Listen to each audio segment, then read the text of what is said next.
պատմական իրադարձություն տեղի ունեցավ Ադրբեջանի տարածքով Հայաստան եկավ բեռ, մասնավորապես 15 վագոն բեռ։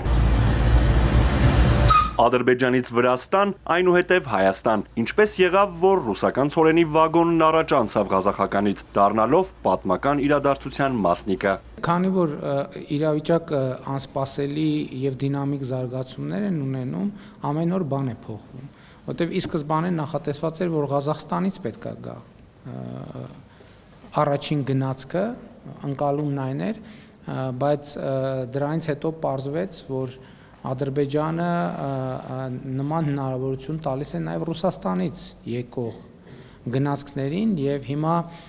Ռուսաստանից որոշակի ապրանքախմբերի այդ ճանապարհով Հայաստան արտահանելու վերաբերյալ ես գիտեմ, որ հայտեր են գեներացվում 1000 տոննա ռուսական եւ 1000 տոննա ղազախական ցորենը մասնավորն է գնել։ Սա պետական գնում չէ, որ ընկերությունն է գործարքը կատարել եւ որքան գումար է վճարել Ադրբեջանին որպես տարանցիկ երկիր, վարչապետը տեղեկություն չունի։ Չեմ կարող պատասխանել,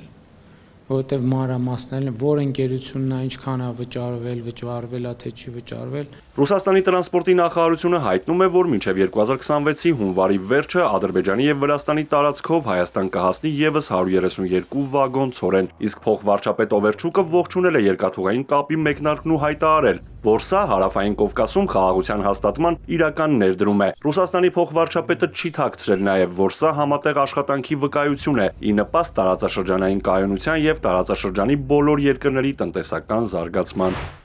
O xəritələrdə Sevan gölü adlı göl yoxdur, o xəritələrdə Göyçə gölüdür։ Պատմական որակված բեռնափոխադրումից առաջ Ալիևը հիշել է ցարական Ռուսաստանի քարտեզները, հայկական բնակավայրերն անվանելով ադրբեջանական։ Էպիկենտրոնը Փաշինյանից հետաքրքրվում է, այս հայտարարությունների եւ օգոստոսի 8-ի փաստաթղթի միջև հակասություն չկա։ Ո՞վ ասել, որ այդ անուններն ադրբեջանական են։ Այդ անունները թուրքական են, պարսկական են, արաբական են, մոնղոլական են։ Մեր լրագրողները, օրինակ ոչ մեկ չի գնաց այդ քարտեզը հանի։ Մի հատ տեսնի այդ ինչ քարտեզի մասին է։ Կա քարտեզ, թե չկա քարտեզ։ Եվ եթե այդ քարտեզը հանեին մեր լրագրողները, օրինակ կտեսնեին, որ այդ քարտեզը ինչքան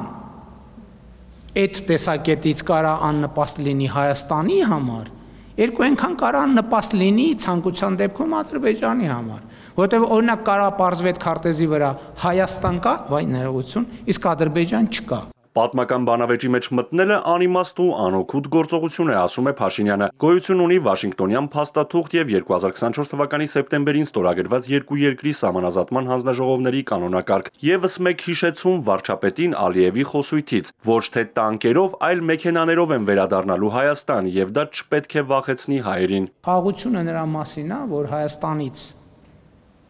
մարդիկ կարող են գնալ ավտոմեքենայով, այդ թվում Բաքու, Ադրբեջանից էլ ավտոմեքենայով կարող են գալ, այդ թվում Երևան։ Իսկ եթե խոսքը ուրիշ բանի մասին է,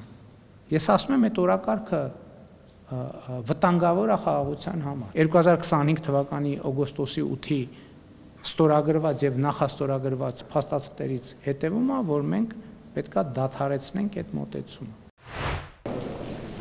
Վեհափառի հեռանալու թեման շարունակում է մնալ իշխանության օրակարգում։ Ասում է Գարեգին երկրորդը պետք է երկու հարց պարզաբանի։ Խախտել է կուսակրոնության ուխտը եւ եթե այո, կարող է զբաղեցնել ամենայն հայոց կաթողիկոսի գահը։ Կտրիչ Ներսիսյանը կաթողիկոս չի։